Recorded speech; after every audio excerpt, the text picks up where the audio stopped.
It is 1913, and we are at the Théâtre de Champs-Élysées for the premiere of what will become one of the most influential compositions in music history. Tonight, however, our audience does not know that. Those who can read the tea leaves of the socio-political landscape might see something that resembles the coming World War I on the horizon. But right now, what those in attendance know is that the thing they're about to see tonight is quickly becoming an art form reserved for the upper class. And across Europe, the lower class is rioting. To the disdain of the wealthy ballet-goers, many lower-class Parisians have scrounged up the money to pay the exorbitant cost of a ticket to see tonight's performance. A ballet about a young girl celebrating the coming of spring, the season of change and rebirth, through a series of primal and violent rituals. Hello, I'm Colin Healy, and this is Gin and the Tonic, a reckless unpacking of music history's weirdest stories. Today's gin isn't. It's vodka, because we're going to Russia, and today's tonic is, hello? Who knows? We're talking about Stravinsky. Igor Fyodorovich Stravinsky was born in a small town just outside of St. Petersburg on June 17th, 1882, or according to the old Russian calendar, it was June 5th, 1882, because why not make it confusing right off the bat? His father was an opera singer, and his mother was the daughter of a prominent politician, and she also was a pretty proficient pianist. With this pedigree, it is only natural that by the time that Igor was little more than a boy, he would be studying piano and theory and composition and 6 different languages, in all of which he would become fluent. I'm barely fluent in one language. If having posters in your room was a thing for teenagers in the late 19th century, Igor's room would have been decked out with posters of Tchaikovsky, who, despite dying in 1893, is still famous for his many infectiously hummable melodies.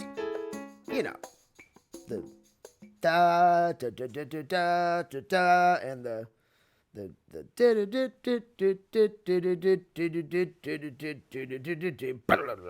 that guy. You should find this ironic if you're already familiar with Stravinsky's work, because hummable melody is not a concept that he is familiar with. Though he was obviously talented and passionate about music, his parents dissuaded him from pursuing it as a career, and instead, like all the other great composers before him, he went to law school. So in 1901, he enrolled at the University of St. Petersburg. Now, I said enrolled because it would be a stretch to say that he attended the University of St. Petersburg. At his own admission, Stravinsky famously skipped class to hang out with his best friend, Vladimir, who was a violinist. Now, Igor and his best friend would spend time together playing music. And by the end of his freshman year, it was obvious that law was not the thing he was most passionate about.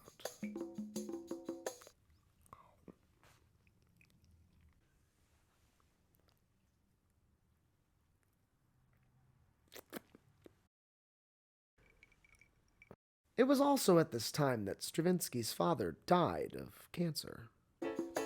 With his dad freshly dead, and his daddy issues very much alive, Igor went to spend that summer with Vladimir's family, where he met Nikolai, Vladimir's father. Over much of the next decade, Nikolai would become not only a second father figure to Igor, but also a very influential music teacher. Oh, did I not mention Vladimir and Nikolai's last name? They actually have 2. Rimsky-Korsakov. Igor continued to half-heartedly study law, but spent much more of his time on music, all the while taking private lessons from Rimsky-Korsakov. Apparently, he tried just hard enough in law school because in 1905 he was set to take his final exams and become a lawyer. But before that could happen, the University of St. Petersburg had to be shut down for months, causing Stravinsky's final exams to be canceled. This shutdown was due to the fallout from a massive worker strike in St. Petersburg that was met with opposition from the Russian army, and the resulting clash that left anywhere from 300 to 4,000 people dead. That event came to be known, of course, as the famous Bloody Sunday. Wasn't that in Ireland? No, that's a different Bloody Sunday. Oh, yeah.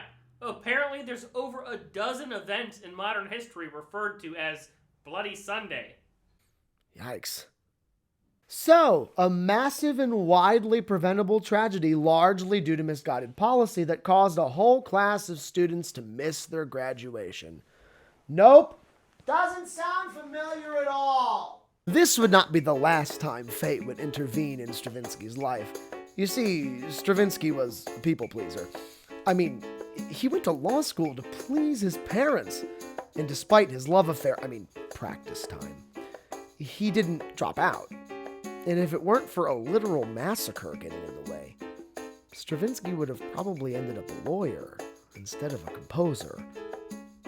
So in 1905, with no law degree in hand and a blossoming crush on his replacement daddy's son Vladimir, #Vladdy, the people-pleasing Stravinsky did the reasonable thing, and despite disappointing the Russian Orthodox Church, admitted to his bisexuality, and him and Vladimir lived happily ever after. Just kidding. He disappointed the Russian Orthodox Church in a different way, by marrying Catherine Nisenko, his first cousin. Wasn't that kind of okay back then? No. What about FDR? Eleanor was his cousin. No. They got married in 1905. No. Or Albert Einstein and Elsa Einstein. Still not okay. If you learn one thing from this show, one thing, don't marry your cousin. Gin and the Tonic has a strict stance against cousin marrying. There. I said it. In 1909, Stravinsky's work had caught the eye of Sergei Diaghilev, the owner of the famous Paris-based Ballet Russe, possibly the most influential ballet company of the 20th century. Diaghilev asked Stravinsky to compose the score for a new ballet, the first ballet of Diaghilev's to feature an all-original score. Back at home, political tensions were increasing, unrest which would soon result in the Russian Revolution. Under these circumstances, it was in Diaghilev's interest to produce a ballet with Russian nationalist themes. It's widely speculated that he took the inspiration from a verse of a popular children's refrain. And in my dreams I see myself on a wolf's back, riding along a forest path to do battle with the sorcerer Tsar. And in that land where a princess sits under lock and key, pining behind massive walls, these gardens surround a palace all of glass. There, firebirds sing by night and peck at golden fruit. This commission was the first of Stravinsky's timeless scores, the Firebird, which premiered at the Palais Garnier in Paris on June 25, 1910. It was met with immense critical acclaim, and Stravinsky was now one of the hottest tickets in town. Get it? Hottest. Because it was the Firebird. Stick to the teleprompter. You got it, boss. Now, we're going to take a detour away from Stravinsky for a second and talk about the people in his audiences. When we think about hot tickets, we're accustomed to this idea that those tickets are going to be expensive. However, for centuries, the theater had been accessible to people from all classes. Throughout the 18th and 19th centuries, the ballet and the opera were considered entertainment for the masses, more like how we think of the movie theater today.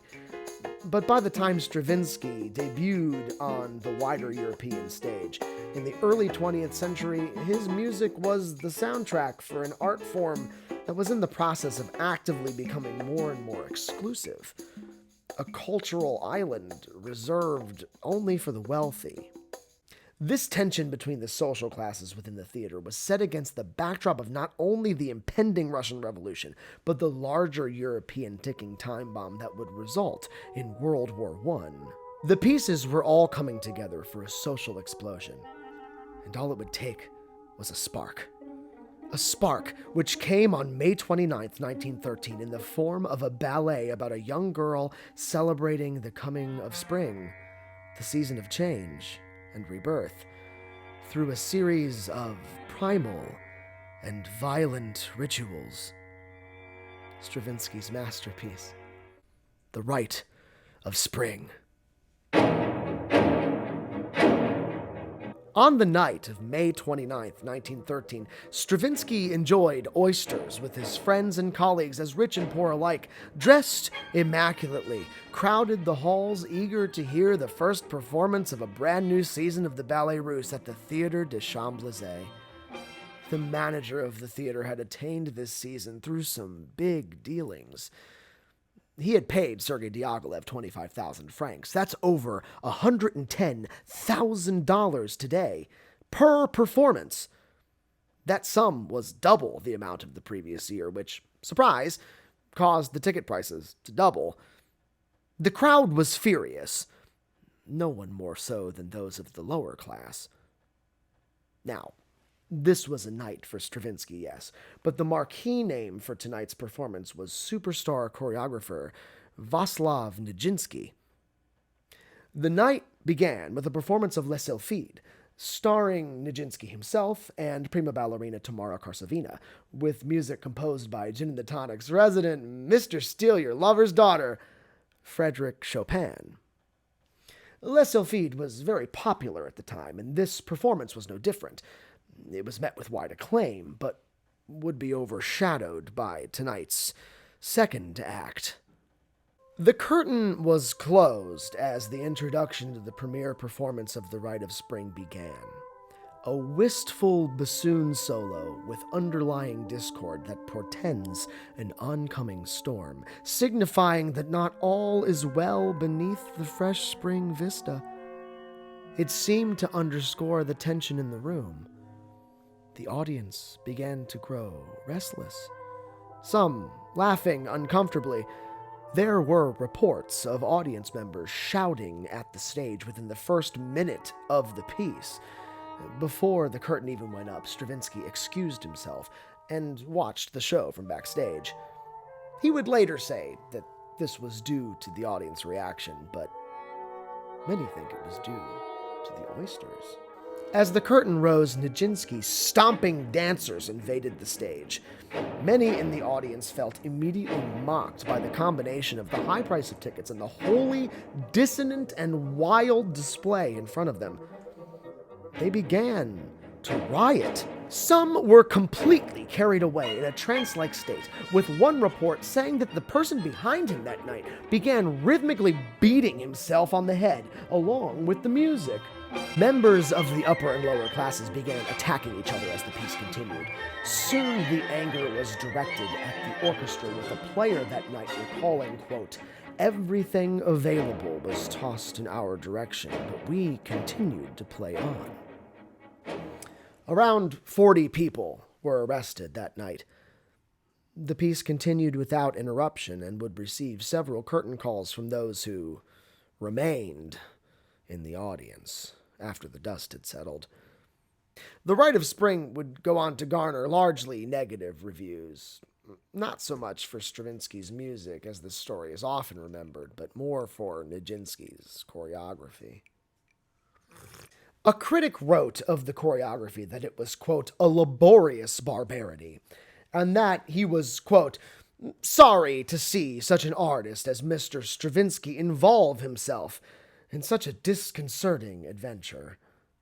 Alexander Glazunov, a childhood idol of Stravinsky's, took exception with the composer himself, though, saying after the debut that Igor was, quote, "no talent, all dissonance." Shortly after this, Stravinsky would be temporarily confined to a Paris nursing home with typhoid fever as a result of eating bad oysters. Now, one thing to remember is that Stravinsky had a family. He and his cousin wife, Catherine, had 3 children, still totally not cool. By 1921, Stravinsky must not have been that cool with it either, because the composer totally started a whole nother relationship with a woman named Vera de Bosset, a dancer, who at the time was married to a whole nother man, Sergei Sudekin, a set designer. That's show business, though, right? Everyone's an artist, and they're all sleeping with each other. It's, incestuous. So Stravinsky fits right in. Vera and Igor's torrid affair would give way to the pair falling in love. With the small detail that Igor was still married to Catherine, who was, and I can't overstate this enough, his first cousin. So Igor did the reasonable thing and informed Catherine of the affair, and Catherine forgave him, recognizing that the heart wants what it wants. After they quietly got divorced, Igor remained a good father to his children, and Catherine wished him well in his new, loving relationship. Just kidding! Stravinsky, ever the avoider of conflict, moved Catherine and their children to a small town on the Spanish border while he would continue to tour in Paris, if by tour you mean boink Vera de Bosset. But somehow, not even that was enough. Enter Coco Chanel. Yes, that Coco Chanel. The young and fiery fashion designer lived in a mansion in Paris and was a fan of Stravinsky's. While Stravinsky was looking for a permanent residence for his family, she invited them to stay in her mansion. It was here that allegedly nothing happened. Which means something totally happened. I mean, they even made a movie about it. Chanel deeply believed in Stravinsky and his work. She would do anything for him, including anonymously donating 300,000 francs to the Ballet Russe to help produce another production of the Rite of Spring. The affair that allegedly never began would eventually end, but the rumors never would. In 1934, fate would intervene again. Just as 2 more important women came into his life, 3 would leave it. Stravinsky's mother, his eldest daughter, and Catherine, who despite everything was his wife for 33 years, would succumb to tuberculosis within months of each other. Eventually, the distraught Stravinsky would be offered a job at Harvard University, and with no more ties keeping him in Paris, he packed up and moved to America. Vera de Bosset would arrive shortly after, and they would be married on March 9, 1940, before taking off to Beverly Hills. As the Second World War raged elsewhere, Stravinsky began to do a little raging himself. The lights of Hollywood shined brighter than any lights that Stravinsky had ever seen. He would compose all day and drink all night with the likes of Aldous Huxley and Christopher Isherwood and George Balanchine. Life was a party for Igor and Vera. Despite morally dubious beginnings, they really did love each other. And what better place for a morally dubious love story to play out than Hollywood? And that's where all this could have ended. But as we know by now, trouble has its way of finding Stravinsky. It's 1944, and Stravinsky, through his ties to Harvard, has accepted an invitation from the Boston Symphony Orchestra to conduct a weekend of concerts featuring his own music, with the Saturday night performance set to be broadcast live on national radio. What could possibly go wrong? The story as we tell it today goes like this. On the first night, Stravinsky opened the show with his arrangement of the Star-Spangled Banner. The audience rose to their feet to sing, but were dumbfounded to hear Stravinsky's dissonant, avant-garde, largely unsingable arrangement of the national anthem. The audience was so offended that the next morning newspapers were rife with headlines of Stravinsky's murdering of the anthem, for all to hear that he was promptly arrested, and this mugshot was taken. The real story goes like this. First of all, that mugshot often associated with this story was probably just an ID photo used by immigration when Stravinsky came to America 4 years earlier in 1940, which it says right there. However, Stravinsky did indeed produce his own arrangement of the national anthem for this series of concerts. Spoiler alert.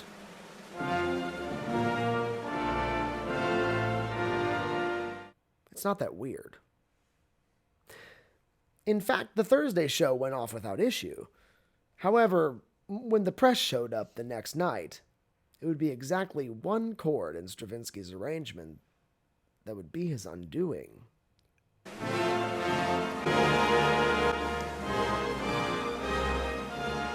The 1/7 chord. By today's standards, it's still not that weird. But here's the thing.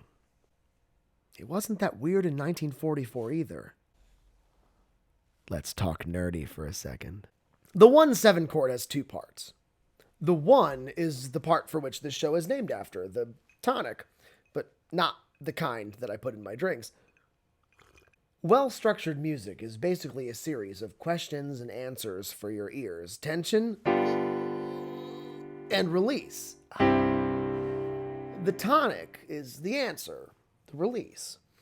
The 7 is typically used as part of a different chord, what we call the dominant, which, if the tonic is the answer, the dominant is the question. The 7 is the part that makes the tension tense. You actually just heard it a second ago. Tension and release. So if 1 means release and 7 means tension, why would you want to put those together in a 1/7 chord? Valid question. In most forms of music, you don't, for just that very reason. Now, is this the act of subversion from an ungrateful immigrant with a history of inciting violence in the theater? No! Because there is one form of music that is defined by the 1/7 chord, and in 1944, it was all the rage. Yes, Stravinsky had inserted a blues chord into the national anthem, a style of music that I'm sure a few stuffy symphony goers of the day were not particularly accustomed to hearing, and furthermore didn't very much appreciate for what we're going to call a variety of reasons. So, when the press showed up on Friday night, those few incensed, stuffy symphony goers were all over the Boston papers on Saturday morning, hours before the national broadcast. That night, Stravinsky was ready to play his version of the anthem, but in the audience was a dozen officers, some reportedly posing as music critics, including Police Commissioner Thomas Sullivan and Captain Thomas J. Harvey from the Boston Police Department's Radical Squad. They demanded, under the threat of arrest, that Stravinsky refrain from playing the arrangement, citing Massachusetts law that prohibits the anthem from being played with, quote, embellishment. A law which is totally real, and by the way, is still on the books. Someone tell Fergie. Stravinsky reluctantly ended up playing a more traditional version of the Star-Spangled Banner graciously provided by the Boston Police Department, and tensions de-escalated. After the anthem was played, but before the rest of the program began, Harvey and his cohort of would-be music critics got up and left the theater. All this played out live on the radio.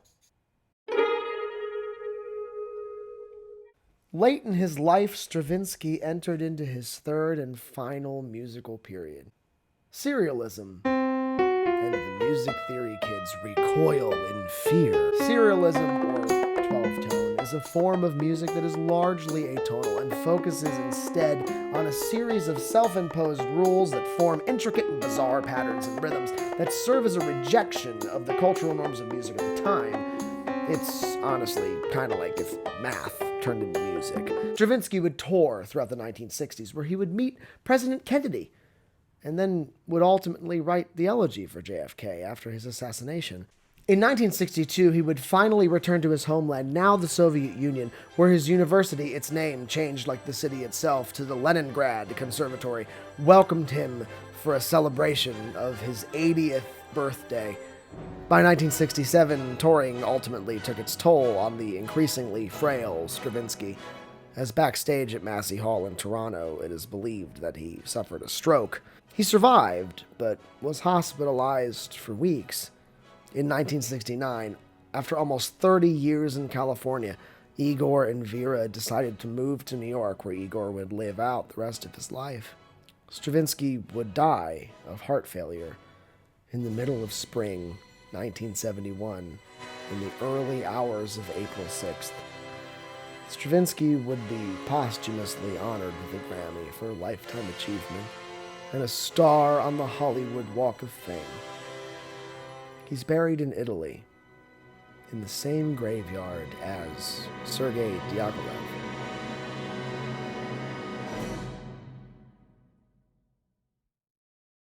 Gin and the Tonic is a production of Fly North Theatricals. Today's episode was written and edited by me, Sabrina Ortiz, and Bradley Rohlf. Filming is done by John Gramlich and Caroline Guffey. And editing is done by Bradley Rohlf.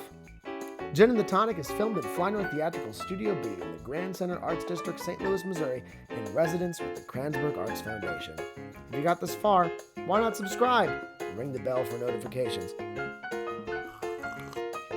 Or if you have the means, consider supporting Fly North Theatricals on Patreon. It really, really helps. You know, exclusive content and our everlasting love and stuff, or some other nice perks. Thanks for everything. That includes watching.